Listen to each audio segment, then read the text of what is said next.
మరియు కాంగ్రెస్ ప్రభుత్వం ఉందో ఈ రెండు జాతీయ పార్టీలు కార్పొరేట్ సంస్థలకు మాత్రమే ఉత్తాస పలుకుతాయి. ఇంకోటి, ఎన్నో రకాల కార్పొరేట్ సంస్థల బ్యాంకు రుణాలు మాఫీ చేయడానికి మనసు వస్తుంది, కానీ రైతుల విషయంలో ఇలాంటి ఘోరమైన నిర్ణయాలు తీసుకుంటూ రైతుని ఇంకా ఏదో రైతు నుంచి మనం అసలు రైతుకి చేయడం అంటే ఏంటండి? అది మనకు చేసుకోవడమే కదండి.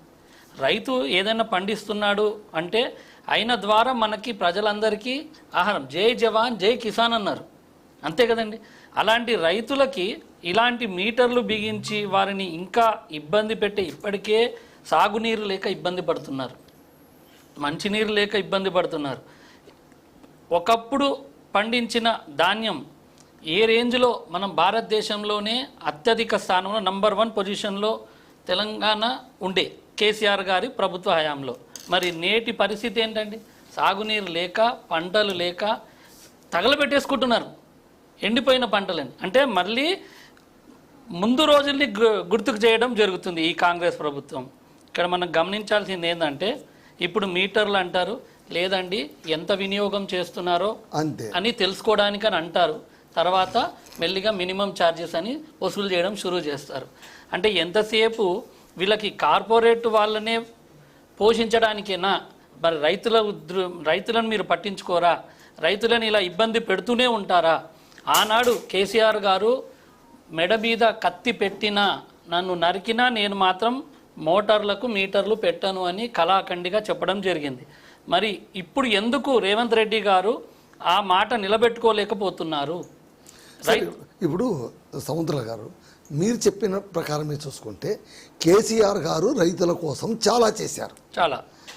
ఆ చేసిన మేలులన్నింటినీ కూడా ఇప్పటి ప్రభుత్వం ఎడమ చేత్తో తుడి చేయడానికి సిద్ధమైంది అని మీరు అంటారు. అవును. ఒకవేళ రైతులకు నిజంగా కేసీఆర్ గారు అంత మంచి చేసి ఉంటే ఎందుకు ఇవాళ మీరు ప్రతిపక్షంలో ఉన్నారు? ప్రతిపక్షంలో ఎందుకు ఉన్నాము అంటే, అమలు కాని హామీలు, నోటికొచ్చిన హామీలు పడితే అది వాళ్ళు మేము ఏది ఇచ్చినా మీరు గమనించండి. ఎన్నికల ముందు మా కేసీఆర్ గారు ఏవైతే వాగ్దానాలు చేశారో, కాంగ్రెస్ వాళ్ళు ఏం చేశారో మీరు ఆలోచించండి. రైతు బంధు 10,000 అని మా కేసీఆర్ గారు అంటే మేము 15,000 అని అన్నారు. రుణమాఫీ 1,00,000 లోపు చేశారు కూడా మా కేసీఆర్ గారు ఆనాడు. మేము 2 లక్షలు అన్నారు. ఇలాంటి అమలు కాని హామీలు రైతులకు చెప్పి ఆ మోసపూరితమైన హామీలు ఇచ్చి అవి నిలబెట్టుకోలేని పరిస్థితుల్లో ఉండి, ఇప్పుడు ఎక్కడ అప్పులు పుడతాయా, ఎక్కడ దొరుకుతుందా అనే ఉద్దేశంలో కేంద్రానికి లొంగిపోవడం జరిగింది. క్లియర్గా కనబడుతుంది. ఇప్పుడు 6,000 కోట్ల కోసం మొన్న ఒక ప్రయత్నం చేశారు. ఏది 400 ఎకరాల గురించి, అది బెడిసి కొట్టింది. అది సుప్రీంకోర్టు ముట్టికాయలు కొట్టింది. అది కొంచెం కూల్ అయ్యారు. ఇప్పుడు మళ్ళీ ఇంకోటి, ఏ రకంగానైనా సరే ఏమైనా సరే వీళ్ళకి ఇప్పుడు 130 సంవత్సరాల చరిత్ర కలిగిన కాంగ్రెస్ పార్టీ అని ఎన్నికల ముందు ఎంతో గొప్పగా చెప్పిన బట్టి విక్రమార్క గారు మరి ఇప్పుడు ఎందుకు సంపదని సృష్టించలేకపోతున్నారు? ఎందుకు రుణాలు అప్పులు? మీరు కేవలం 1.5 సంవత్సరం లోపే 1.5 లక్ష కోట్ల అప్పులు చేశారు. ఇంకా అప్పుల కోసమే చూస్తున్నారు. సంపదని ఎందుకు సృష్టించలేకపోతున్నారు? సూటి ప్రశ్న. ఎందుకు సృష్టించలేకపోతున్నారు? అన్ని అప్పులు మాత్రమేనా? మేము 130 సంవత్సరాలు మేము అప్పు చేశాము. ఎంత చేశామండి? 4,30,000 కోట్లు మాత్రమే 10 సంవత్సరాలలో చేశారు. వాళ్ళకు కిస్తీలు కట్టడానికే మా లెక్కలను సరిపోతున్నాయి. అదేనండి, అసెంబ్లీ సాక్షిగా వాళ్ళు చెప్పిన లెక్కలు చూడండి. వాళ్ళు మా మీద నిందలు వేస్తున్న లెక్కలు చూడండి. మీకే క్లారిటీ వస్తుంది. అసెంబ్లీలో ఏదైనా రికార్డ్ అవుతుంది కదండి, మీకు ప్రతిదీ అందులో రికార్డు ద్వారానే మీకు తెలుస్తుంది. అది మీరు తెప్పించుకున్న యాక్ట్ ప్రకారంగా మనము రైట్ టు యాక్ట్ ఇన్ఫర్మేషన్ ప్రకారంగా మనం ఆ సమాచారం తెలుసుకున్నా మనకు అర్థమైపోతుంది. వీళ్ళు నిజం చెప్తున్నారా, అబద్ధం చెప్తున్నారా, అసలు కడుతున్నది ఎంత, ఉన్నది ఎంత, వస్తున్నది ఎంత, ఏమవుతున్నాయి, ఎక్కడికి పోతున్నాయి, ఇవి మేము క్లియర్గా సూటిగా అడుగుతున్నాం.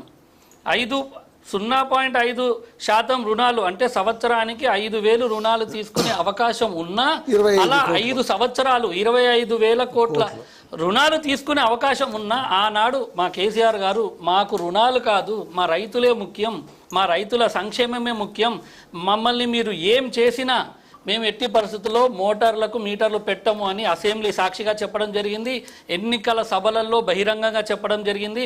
అందుకే కేంద్ర ప్రభుత్వం కేసీఆర్ గారిని టార్గెట్ చేయడం జరిగింది. సరే, ఇప్పుడు మీరు చెప్పండి, మోటార్లకు మీటర్లు పెడితే ఏం అనర్థం జరుగుతుంది? ఇప్పుడు ఏం అనర్థం జరుగుతుంది? సరే, ఇప్పుడు మనము రైతులకి ఉచిత కరెంటు ఇవ్వాలని ఇస్తున్నాం గత కొన్ని సంవత్సరాలు. ఇప్పుడు మా కేసీఆర్ గారిని గమనించండి మీరు. మిగతా రాజకీయాల నాయకుల గురించి చెప్పడం నాకు అవసరం లేదు, బట్ నేను కేసీఆర్ గారి గురించి ఒక్క మాట చెప్తాను. ఆయన ఎంత మంచి నాయకుడో ఈ దేశంలో అంటే, ఏ పార్టీ అయినా సరే ఒక మంచి కార్యక్రమం ఏదైనా ఒక స్కీమ్ పెడితే ప్రజల్లో అది ప్రజలకి నిస్వార్థంగా నిజంగా అది ఉపయోగపడుతుంది అంటే దాన్ని మిస్ చేయరండి, దాన్ని అమలు చేస్తారు. అరే నిజమే కదా, ఇది ఉపయోగమే కదా అని. కానీ కక్షపూరితమైన రాజకీయాలు, దాన్ని పనికొచ్చే దాన్ని పక్కకు పెట్టేసి, అది ఎంతో అవసరం ఉన్నా కూడా దాన్ని పక్కన పెట్టేసి కక్షపూరిత రాజకీయాలు కేసీఆర్ గారికి రావండి. ఆయన అందుకే ఎంతమంది ఎంత దారుణంగా ఆయనని ఎన్నికల ముందు ఎంత అవహేళన చేసి మాట్లాడినా ఆయన ఏనాడు కూడా వాళ్ళని పట్టించుకోలే. అదే చేశాడేమో తప్పు మాకు అనిపిస్తుంది. ఆనాడే వాళ్ళకి గట్టిగా జవాబు చెప్పుంటే ఈరోజు ఇట్లా కూర్చుండే అవకాశం ఉండేది కాదేమో. కానీ ఇలా జరగడం కూడా ఒక అందుకు మాకు మంచిగా జరిగింది. ఎవరు ఈ తెలంగాణ రైతులకు కానీ, ఈ తెలంగాణ అభివృద్ధికి కానీ, ఈ తెలంగాణ ప్రజలకి మేలు ఎవరు చేస్తారనేది క్లియర్గా అర్థమవుతుంది ప్రజలకి. అంటే ఇప్పుడు కాంగ్రెస్ 1.5 సంవత్సరంలోనే అర్థమైపోయింది. సముద్రాల గారు, ఇప్పుడు వాళ్ళు చేసిన రుణమాఫీ కానీ, వాళ్ళు చేసినటువంటి సంక్షేమ పథకాలు కానీ కాంగ్రెస్ వాళ్ళు ఏం చేయట్లేదా? అంటే ఎక్కడ చేశారండి? ఎక్కడ చేశారంటే 2 లక్షల రుణమాఫీ 90% దాకా పూర్తి చేస్తామని చెప్పేస్తున్నారు కదా. మీరు 1 లక్ష చేయడానికి చివరికి అంత దాకా మిగిల్చారు ఎలక్షన్ దాకా. నేను అదే చెప్పబోతున్నానండి. ఈ 2 జాతీయ పార్టీలు కాంగ్రెస్ కానీ బీజేపీ కానీ వీళ్ళ అజెండా ఒకటేనండి. మాయ మాటలు, అబద్ధాలు, నోటికి ఏదొస్తే అది ఎదుటి వాళ్ళ మీద ఒకటే అంటున్నారు. అంతే అండి, ఇద్దరిది ఒకే విధం, కాకపోతే పేర్లు వేరు. అది బీజేపీ, ఇది కాంగ్రెస్. కానీ నోటికి ఏ వస్తే అది అబద్ధాలు, ఏ పడితే అంటే నోటికి ఏమి వస్తే అది 100% మేము నిజాలు చెప్పాము, చేసి చూపించాము. అంతెందుకండి, మొన్న జరిగిన భారీ బహిరంగ సభ వరంగల్లో ఎంత ఉత్సాహంగా ప్రజలు వచ్చారు, అక్కడ ఎన్ని అడ్డంకులు సృష్టించారు. ఇప్పుడు కేసీఆర్ గారు కాంగ్రెస్ వాళ్ళు మేమే 1.5 సంవత్సరంలో పర్మిషన్ ఇచ్చాము, మీటింగ్ కి పర్మిషన్ ఇచ్చారు, అడ్డుకున్నారు. మీటింగ్ కి పర్మిషన్ మీరేందంటే ఇచ్చేది, ఎట్లయినా ఇస్తారు, ఇవ్వాల్సిందే. ఇది ప్రజాస్వామ్యం అండి. ఇది మా పార్టీ, అది అయినా బహిరంగ సభ. అది దేనికండి? రజతోత్సవ సభ. అది ఎన్నికల సభ కాదు కదండి. ఎన్నికల మించి ఎక్కడ కూడా మేము మాట్లాడలేదు.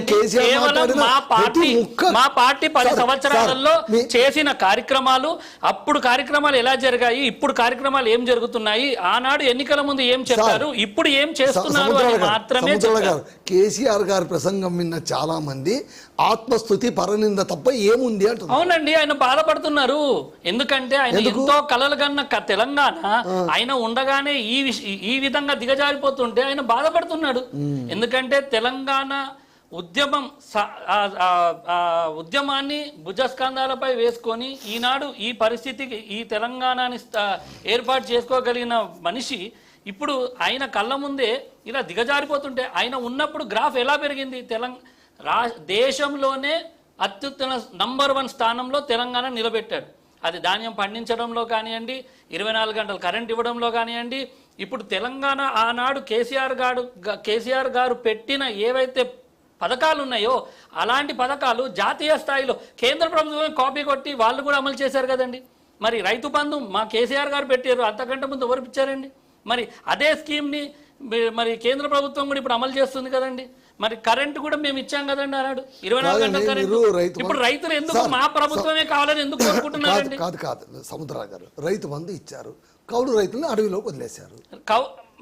మా పాలసీ రైతులకి అంటే వాళ్ళ రైతులు ఆ రైతు ఈ రైతు అని మా చూడలేదండి. కేసీఆర్ గారు ఈ విషయంలో మా కేసీఆర్ గారు స్పష్టంగా చెప్పడం జరిగింది. నేను ఇచ్చేది రైతులకని కాదు, ఎకరాలు ఎన్ని ఎకరాలు ఉన్నాయి, ప్రతి ఒక్క ఎకరం పండాలి, మంచిగా పండించాలి, ఎన్ని పంటలు వస్తే అన్ని పంటలు పండించాలి, వారికి ఏమి అవసరం ఉంటే ఆ అవసరానికి మనం ఇచ్చే ఏదైతే రైతు బంధు ఉందో వాళ్ళకి ఉపయోగపడుతుంది.